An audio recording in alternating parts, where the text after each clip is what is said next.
안녕하십니까. 저는 안진회계법인 딜로이트 RA 본부의 ESG 컨설팅을 담당하고 있는 박태호 파트너입니다. 앞에서 발제자분들께서 다양한 말씀들을 해주셨는데요. 저는 어떻게 보면 여러분들께 조금 다른 패러다임에서 말씀을 드리고자 합니다. 과거에는 저희가 보이는 것에 대한 가치를 부여했었고 금이나 화폐와 같은 이런 부분들은 그 가치가 계속해서 변화하면서 저희가 거의 거기에 대응을 하면서 살아오고 있습니다. 하지만 보이지 않는 것에 대해서 가치가 점점 부여되고 있고 대표적인 것들이 브랜드가 아닌가 생각이 드는데요.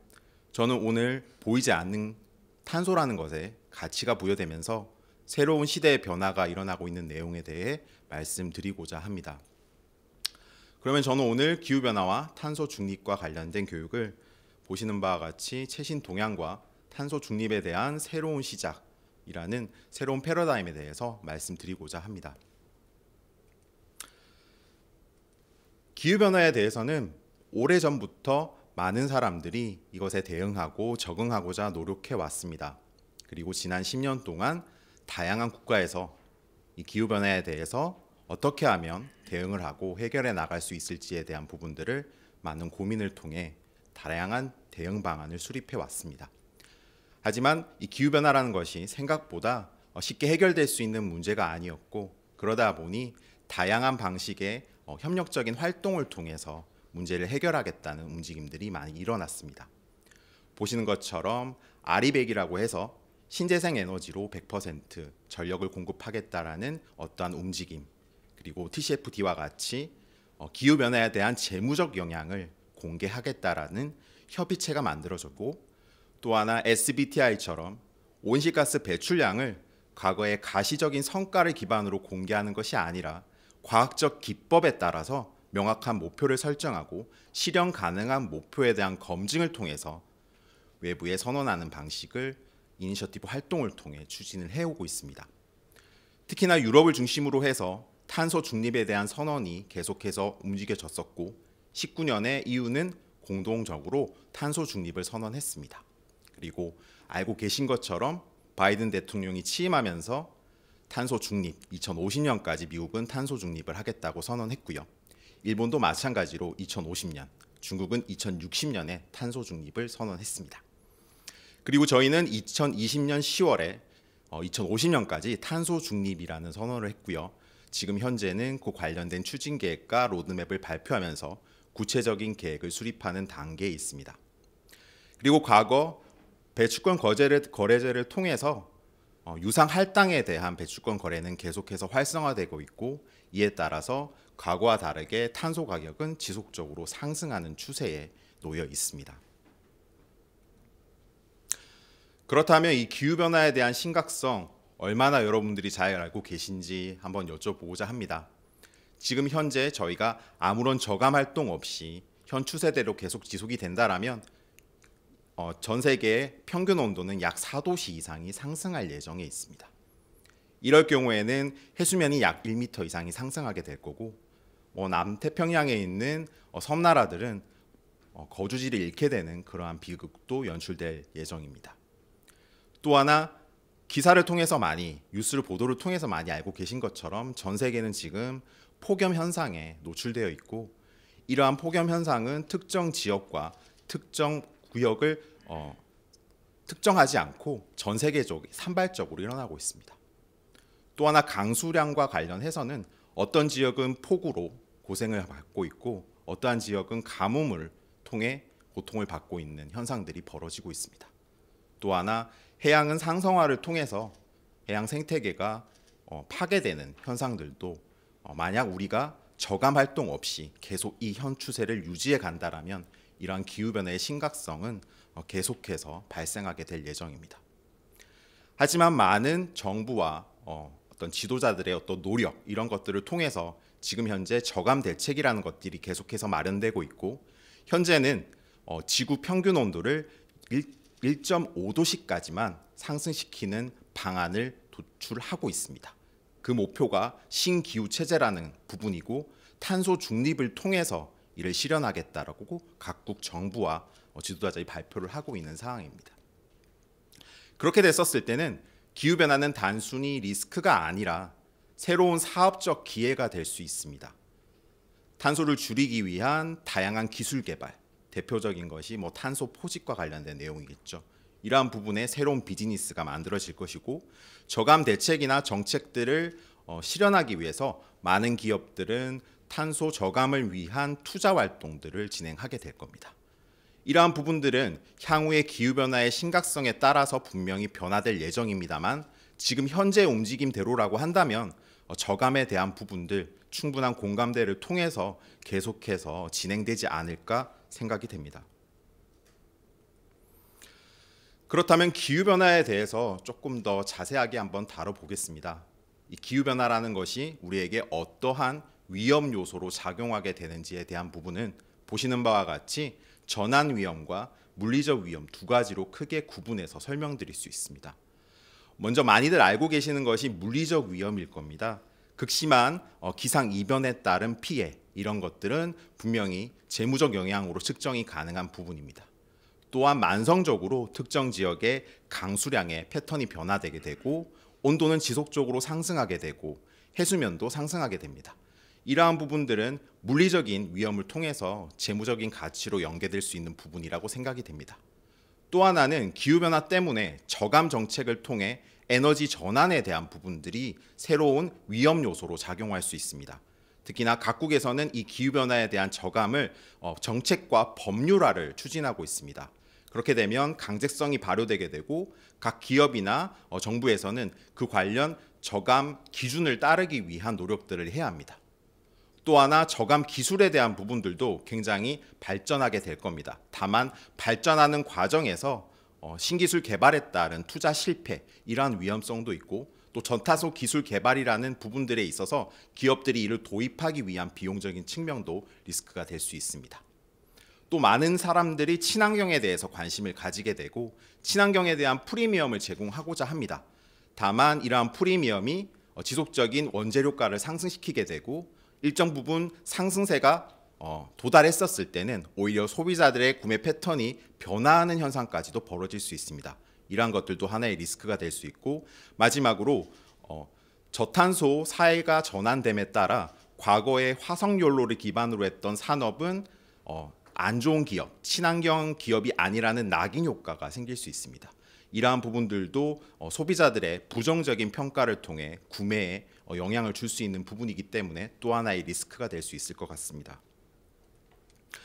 반면에 또 기후변화는 새로운 비즈니스의 기회로도 마련될 수 있습니다. 특히나 에너지를 절감하기 위한 자원 효율성 부분에서는 운송 수단에 있어서, 건물을 이용하는 과정에 있어서, 원재료를 사용함에 있어서 모든 과정에서 자원의 효율성을 높일 수 있고, 이러한 부분은 새로운 비즈니스로 연계될 수 있습니다. 또 하나 에너지 자원에 대한 부분들도 신재생 에너지를 계속해서 전환이 될 거기 때문에 그러한 부분에 있어서의 다양한 사업적인 기회들도 마련되고 있고, 또 하나 친환경 제품과 서비스에 대한 부분들도 새로운 비즈니스의 모델로도 각광을 받을 수 있을 것 같습니다. 마지막으로 회복 탄력성이라는 부분, 원 상태로 돌아가기 위한 부분들을 활용을 해서 기업들이 기후변화의 어떠한 패턴에 맞춰서 어떻게 탄력성 있게 대응할지, 이러한 부분들도 하나의 사업적인 부분, 비즈니스 관점에서의 기회가 될 수 있을 것 같습니다. 또 하나 온실가스 배출은 지금 현재 재무적인 영향에까지 도달하고 있습니다. 앞서 말씀드린 대로 보이지 않는 탄소에 가치가 부여됨으로 해서 온실가스 할당제를 초과하는 배출량에 대해서는 거래를 통해서 상세를 해야 되는 부분들이 있습니다. 쉽게 말씀드려서 기준에 부합하지 않고 초과를 해서 탄소를 배출할 경우에는 배출한 양만큼을 다른 절약을 한 기업들에게 배출권을 구매함으로 해서 상세를 해야 되는 방식입니다. 이러한 부분은 2015년부터 시행을 하고 있고요. 특히나 유상할당제의 비율이 높아지면서 그에 대한 비용이 점차적으로 상승하고 있습니다. 또 하나는 아직까지는 도입되지 않았고 글로벌하게는 일부 국가들이 도입을 하고 있는 탄소세 같은 경우에는 발생하는 온실가스 배출량에 톤당 세금을 부여하는 방식으로 접근을 하게 됩니다. 저희 같은 경우에도 2022년에 탄소세 도입에 대한 검토를 진행하고 있고요. 향후에 이러한 부분들은 어떻게 될지에 대해서 관심을 가질 필요가 있을 것 같습니다. 그리고 뉴스 보도를 통해서 많이들 보셨을 텐데요. 탄소 국경세라는 것이 있습니다. 각국에서 어떤 제품을 생산하는 과정에서 발생하는 탄소량은 다 다를 수 있습니다. 하지만 유럽을 비롯한 선진국에서는 어떤 기준을 마련을 하고 그 이상의 탄소 배출량을 발생한 제품에 대해서는 추가적인 관세를 부여하겠다라는 부분입니다. 이렇게 되면 개발도상국에서 고탄소 비중을 높여서 제품을 생산한 경우에는 오히려 수출하는 과정에서 관세를 물어야 하는 경우가 발생하고 있고요. 이러한 부분은 유럽에서 현재 2023년부터 2026년까지 시행될 예정입니다. 또 하나 많은 기업들이 이러한 탄소 저감에 대한 움직임에 맞춰서 기업들이 탄소 중립을 선언하고 있습니다. 대표적인 케이스가 애플이라고 볼 수 있는데요. 애플은 30년까지 탄소 중립을 선언했고요. 제조업 기반이 아예 외주화가 되어 있는 애플의 입장에서는 협력회사의 탄소 중립도 이렇게 강하게 요구를 하고 있습니다. 그러다 보니 TSMC라든지 SK하이닉스 이러한 반도체 기업들도 아리백을 선언을 통해서 재생에너지로 전력을 공급하겠다 이러한 선언들을 하고 있는 것이 현재 또 움직임입니다. 또 하나 금융 조달과 관련해서는 고탄소 특히나 과거 화석연료 기반의 산업에 대해서는 더 이상 투자를 하지 않겠다. 혹은 금융 혜택을 더 이상 지원하지 않겠다라고 선언하는 곳들이 늘어나고 있습니다. 이에 따라서 과거의 화석연료 기반의 비즈니스를 추진했던 기업들은 이러한 비즈니스의 포트폴리오를 변화하는 것이 요구되고 있고요.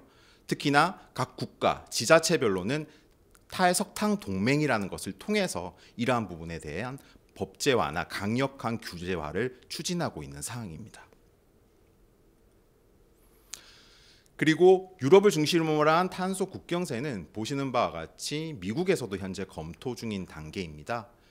하지만 중국을 비롯한 개발도상국 입장에서는 이러한 탄소 국경세가 오히려 보호무역, 진입장벽의 역할을 할 수 있기 때문에 우려를 표현하고 있는데요. 하지만 미국과 EU의 어떤 소비력이나 소비 시장의 패턴을 봤었을 때 어떻게 보면 이러한 움직임의 주도권들은 선진국에 의해서 결정되지 않을까라는 생각이 듭니다. 저의 어떻게 보면 친환경적인 측면에서의 생각일 수도 있는데요. 하지만 만약에 그렇게 된다고 했었을 때는 결국 제조업 기반의 아시아 국가들은 이러한 탄소 국경세에 충분히 대비할 수 있는 노력들 지금부터 추진해야 되지 않을까 생각이 됩니다. 그렇다 보니 많은 기업들은 탄소에 대해서 특히나 기후변화에 대해서 재무적인 영향을 측정하고 이를 공개하려는 노력들을 하고 있습니다. 그 대표적인 부분이 TCFD, 앞에서 말씀드렸던 협의체인데요. 이 협의체에서는 각 기업들이 기후변화에 대응하는 어떠한 조직, 지배구조의 역할, 그리고 전략, 그리고 리스크, 마지막으로 지표나 감축 목표를 공개하기를 권고하고 있습니다. 이에 맞춰서 많은 기업들은 기후변화 시나리오에 맞춰서 우리가 어떻게 이 기후변화에 대해서 사업적으로, 전략적으로, 재무적으로 준비를 하고 있는지, 그리고 어떠한 위험 요소를 정의하고 해소하기 위한 노력을 하고 있는지, 그리고 구체적인 장기 목표를 설정을 하고 어떻게 어떤 경로를 통해 이 목표를 달성하려고 하는지에 대한 부분들을 성실하게 공개하고자 노력하고 있습니다. 지금 현재 전 세계 88개국 2,000여 개의 기업들이 이 TCFD에 대한 지지 선언을 했고요. 국내에도 약 80여 개의 기업들이 현재 TCFD에 참여를 하고 있습니다. 특히나 이 TCFD에 관련된 정보는 지속가능 경영 보고서를 통해서 상당 부분 공개를 하고 있습니다. 기업들이 기후변화에 대한 심각성을 인식하고 본인들의 비즈니스와 장기적인 목표를 설정함으로 해서 리스크를 계속해서 완화해 가겠다라는 부분입니다. 이러한 움직임은 계속해서 늘어날 전망이고요. 특히나 국내 연기금들이 이러한 기후변화에 대한 투자, 향후 방향성에 대한 명확한 방법론 이런 것들을 만들어 놓고 있기 때문에 이 TCFD에 참여하는 기업들은 계속해서 늘어날 전망입니다. 그렇다면 우리가 2050년 꿈꾸는 탄소 중립에 대한 어떤 세상, 그리고 그 세상에 맞닥뜨려 있는 기업들이 어떠한 움직임을 본격적으로 하고 있는지에 대해서 조금 더 구체적으로 말씀드리고자 합니다. 보시는 것은 탄소 중립, 우리나라가 선언했던 계획입니다. 보신 것처럼 적용, 기회, 공정이라는 3대 정책 방향에 맞춰서 다양한 10대 과제들을 선언했는데요. 핵심은 그렇습니다.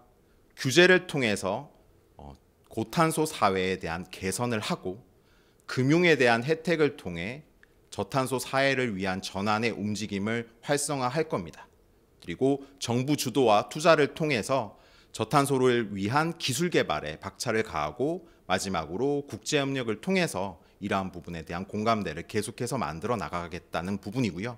특히나 이러한 부분에 있어서 탄소중립위원회라든지 사무처들을 구성을 해서 본격적인 사회적 합의와 전략적인 우선순위에 맞춘 과제들을 도출해 나가면서 단계적 접근을 하려고 하고 있습니다. 그리고 많은 기업들이 온실가스 감축 방안에 대한 대외적인 공개를 통해서 탄소 중립을 선언하고 있습니다. 보시는 것처럼 마이크로소프트, 구글, 애플, 그리고 에너지사인 BP나 쉘 같은 기업들은 2050년, 짧게는 2030년에 넷제로 탄소 중립을 선언했습니다. 이를 위해서 기금이나 채권 등의 발행을 통해 자금을 조달하고 다양한 기술 개발을 통해서 탄소 중립을 실현하겠다라는 부분입니다. 마이크로소프트가 아래 예시로 나와 있는데요. 보시는 것처럼 2014년에 100% 재생에너지로 운영을 하겠다라고 선언을 하고 아리백 달성에 대한 계획을 수립했습니다. 그리고 2021년에 조달 옵션이라고 해서 공급망에 대한, 협력 회사에 대한 부분들을 강조하고 있고요. 2025년까지는 전체 공급망에 대해서 100% 재생에너지를 통해서 공급을 받겠다라고 목표를 설정을 하고 있습니다. 그리고 2030년에는 카본 네거티브, 오히려 탄소를 마이너스화, 더 이상 우리는 배출을 더 하지 않겠다라는 선언을 했고요. 그리고 2050년에는 설립 당시 75년도로 회귀를 하는 회복력을 보여주겠다라고 선언을 했습니다. 이처럼 많은 선진 기업들은 탄소 중립을 적극적으로 대응하고자 하고 있고, 그냥 단순히 내부적인 활동이 아니라 대외적인 선언을 통해서 약속을 하고 있습니다. 이러한 부분들을 높이 평가하고 있고, 많은 기업들이 여기에 맞춰서 또 공급망에 해당되는 기업들이 많기 때문에 협력회사 관점에서 이 마이크로소프트의 어떠한 전략적인 방향에 함께할 수밖에 없는 구조가 되어가고 있습니다. 그렇다면 온실가스 배출에 대해서 어떻게 감축을 할 수 있을까요? 첫 번째 스콥 1에 대해서 먼저 말씀을 드리면, 스콥 1은 탄소 배출을 직접적으로 하는 부분입니다. 휘발유나 경유나 이런 에너지를 직접적으로 사용함으로 해서 배출하는 온실가스 양을 얘기하는데요. 이러한 부분에 있어서는 탄소 포집, 활용 및 저장이라고 해서 CCUS라는 기술을 통해서 극복해 나가고자 하고 있습니다. 다만 이 CCUS라는 기술 자체는 아직까지 초기 단계이고, 이 CCUS를 통해서 탄소를 줄여나가기 위한 비용 자체가 지금 현재 탄소의 배출권을 거래하는 가격과 너무나 괴리가 있기 때문에 아직까지는 많은 기업들이 이 CCUS를 적용하고 있지는 않습니다. 하지만 2040년, 50년 탄소 중립이 임박한 시점이 됐었을 때는 CCUS에 관련된 기술이 고도화될 전망이고, 그에 따라서 이를 통한 탄소 배출의 감소를 기대할 수 있을 것 같습니다. 지금 현재 많은 기업들이 줄여나가고 있는 가장 쉬운 방법이 스콥2, 전력과 스팀과 같은 간접 에너지에 대한 배출량을 줄이는 방법이고, 이 대표적인 것이 아리백입니다. 아리백은 이렇게 전력 공급의 방식을 100% 신재생 에너지로 전환함으로 해서 온실가스 배출량을 줄이겠다라는 선언적 의미이고요. 많은 기업들이 여기에 함께 동참을 하고 있습니다. 애플도 재생에너지 전환을 위한 목표를 설정하고요.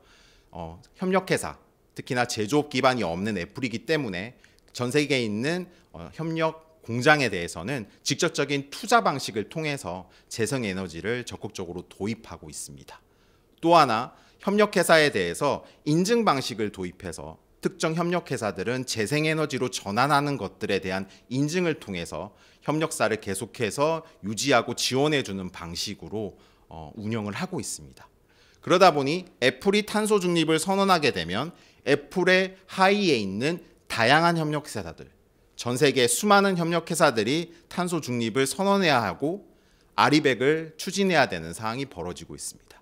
네덜란드의 대표적인 기업 DSM 같은 경우에도 애플의 협력회사이기 때문에 아리백을 선언했고요. 그리고 전 세계에 있는 공장에 있어서 다양한 재생에너지 도입, 특히나 각 국가별로 어떠한 재생에너지 현황에 맞춰서 전략을 수립하는 방식을 통해 에너지 전환을 추진하고 있습니다. 또 하나 SBTI가 있습니다. SBTI는 과거의 온실가스 배출량의 감축 목표를 어떻게 보면 기업들이 가시적인 목표로 설정을 했습니다. 쉽게 말씀드려서 2050년에 탄소 중립하겠습니다 라는 정도의 얘기만 하는 거죠. 실질적으로 2050년에 탄소 중립을 어떻게 하게 될지 그 방법론에 대해서 외부의 객관적이고 신뢰할 수 있는 검증이 진행되지 않았던 부분입니다. 그러한 문제점의 바탕으로 SBTI는 보시는 것처럼 기업들이 온실가스 배출량 감축 목표를 설정하고 이를 대외적으로 공개하게 되면 외부 검증 기관을 통해서 실제 그 배출량에 대한 실현성 이런 것들을 확인하게 됩니다. 또 특히나 SBTI는 이 배출량 감축에 대한 구체적인 방법론을 설정을 하고 있고 그 방법론에 맞춰서 추진이 되는 부분들도 권고를 하고 있습니다. 과거에는 2도시 이하, 1.5도시 두 가지의 시나리오에 맞춰서 추진을 하게끔 되어 있었으나 최근에 탄소 중립의 선언이 높아짐에 따라서 이제는 1.5도시에 맞춘 시나리오만 현재 인증을 부여하고 있는 형태라 결국 탄소 중립을 선언하고 기업은 그에 맞춘 온실가스 배출량의 감축 목표를 설정하고 SBTI를 통한 외부 검증을 통해 구체적인 방법론에 대한 부분을 확인받는 과정을 통해서 추진이 되고 있다. 이렇게 이해를 해주시면 되겠습니다. 이러한 SBTI는 나와 있는 대로 탄소 배출 감축 목표 승인을 받는 부분입니다. 이러한 목표 배출에 대한 승인은 보시는 절대량과 섹터별 감축량 두 가지 방법이 있습니다. 기업이 절대적인 배출량을 몇 % 줄이겠다라고 선언할 수 있고 각 제품별로 제품 1톤을 생산할 때 발생하는 배출량을 몇 % 줄이겠다라는 이렇게 두 가지 방식을 통해서 선언을 할 수 있고요. 특히나 SBTI의 감축 목표는 직접 배출량인 스콥 1, 2뿐만이 아니라 스콥 3까지 영향을 줍니다. 스콥 3라 함은 자사 때문에 외부의 협력회사나 외부에서 발생하는 온실가스 배출량을 의미하고요. SBTI는 이를 총 15개의 카테고리로 정의를 해놨습니다. 내용을 보시면 구매하는 제품이라든지 원료를 조달하는 과정에서 발생하는 물류 비용이라든지 그리고 직원들이 출장을 가거나 출퇴근하는 이러한 모든 활동에서 발생되는 온실가스 배출량 업스트림 부분에서의 정의를 하고 있고 다운스트림 제품을 공급하는 과정에서 발생하고 폐기하는 과정에서 발생하는 이러한 양들에 대해서도 온실가스 배출량을 산정하고 감축에 대한 목표를 설정하도록 하고 있습니다. 이러한 SBTI는 지금 현재 많은 기업들이 도입을 하고 있습니다. 63개국 1600개 정도의 기업들이 SBTI에 참여를 하고 있고요. 국내 같은 경우에도 보시는 것처럼 약 한 10개 정도의 기업이 참여를 하고 있고 올해 아마 외부 검증을 통해서 구체적인 목표에 대한 설정을 공개할 예정입니다. 결국 다양한 기업들이 온실가스 배출에 대한 구체적인 방법론 그리고 과학적 기반의 방법론을 택함으로 해서 이제는 가시적인 성과가 아니라 실행을 바탕으로 한 온실가스 감축에 대한 계획을 마련해야 되는 시점이라고 보여집니다. 또 하나 아리백이 있습니다. 아리백은 앞에서 계속 말씀드리긴 했는데요. 전력의 공급을 재생에너지로 100% 조달하겠다라는 선언적 의미입니다.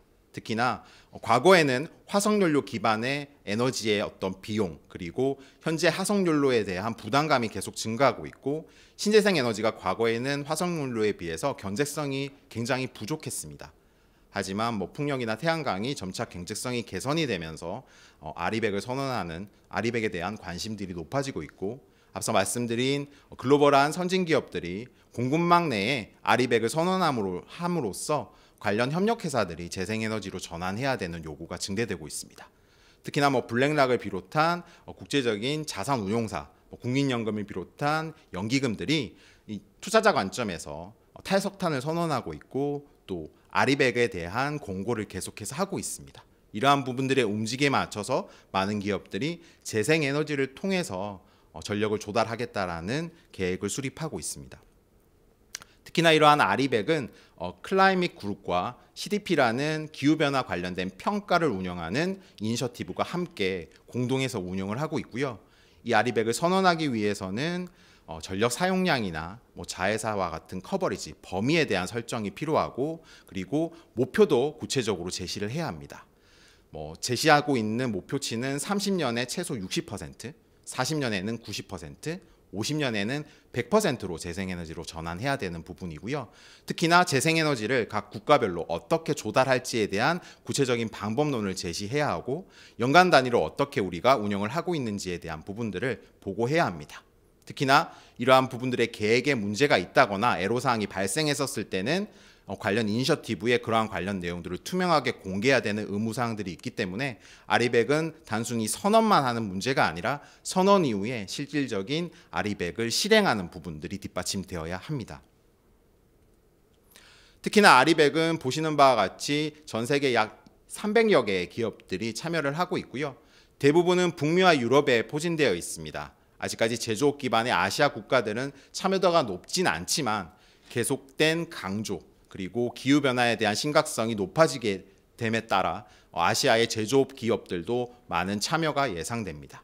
현재 아리백은 보시는 바와 같이 아리백을 통해 전력이 생산되는 양 자체가 보시는 것처럼 약 남아공 정도 한 국가가 배출하는 전력 사용하는 전력 사용량에 육박하고 있는 상황입니다. 이제 마지막 내용인 것 같습니다. 앞서 말씀드렸던 TCFD, SBTI 그리고 온실가스 배출량 산정 이러한 개념들 자체가 어려우실 수 있습니다. 그래서 이런 부분들을 마지막으로 한번 정리를 하고 제가 설명드리는 부분들을 마무리하고자 하는데요. 결국에 많은 기업들이 현재 본인들이 온실가스를 얼마만큼 배출하는지에 대한 배출량을 산정하는 프로토콜을 적용하고 있습니다. 보시는 GHG, 그린하우스 가스 프로토콜인데요. 이를 통해서 앞에서 말씀드린 스콥 1, 2에 대한 산정량을 산정을 하고 있고 그걸 기반으로 해서 감축에 대한 목표도 설정을 하고 있습니다. 하지만 이러한 과정에서 실질적인 감축이 수반되지 않고 많은 기업들이 선언적 의미에만 그치다 보니까 SBTI라는 구체적인 방법론을 통해서 목표 설정을 하도록 하고 그 목표 설정 과정에서 목표량에 대한 부분들을 외부 검증을 통해서 실현 가능한지에 대한 부분을 검토받도록 하고 있습니다. 또 하나 마지막으로 TCFD는 이러한 기후변화에 대응하는 기업들의 재무적인 영향, 특히나 거버넌스와 전략과 리스크 관점, 그리고 성과를 관리하고 목표를 설정하면서 어떻게 이행하는지에 대한 구체적인 정보를 공개함으로 해서 지속적으로 기후변화에 대응하는 기업들을 장려하기 위한 그러한 방식으로 접근을 하고 있습니다. 그래서 이러한 부분들이 모두 연결이 되고 있고 기업들이 하나하나 이러한 부분들을 해결해 나가면서 기후변화에 대응을 하고 있는 것이 현재의 추세이고요. 마지막으로 드릴 말씀은 그렇습니다. 과거에는 이 기후변화, 특히나 이 탄소에 대한 가치가 사람들에게 크게 인식되지 않았던 부분들이 있는 것 같습니다. 하지만 이 기후변화의 심각성이 높아지게 되고 기후변화에 대한 영향, 가치가 결국에는 전체 인류가 나눠야 되는 부담이 되고 있고 그러한 부분들을 상쇄하기 위한 노력은 자본의 힘을 갖고 있는 기업을 중심으로 그리고 규제나 법률을 통해서 강제성을 발휘할 수 있는 정부가 이를 나서서 추진해야 된다라는 어떠한 인식 변화가 지금 현재의 흐름을 만들고 있지 않나 생각이 됩니다. 기후변화와 관련해서 추가적인 궁금한 부분이나 이러한 부분들이 있으시다라면 저희 안진 딜로이트 회계법인을 찾아주시길 다시 한번 말씀드리면서 강의를 마치도록 하겠습니다. 감사합니다.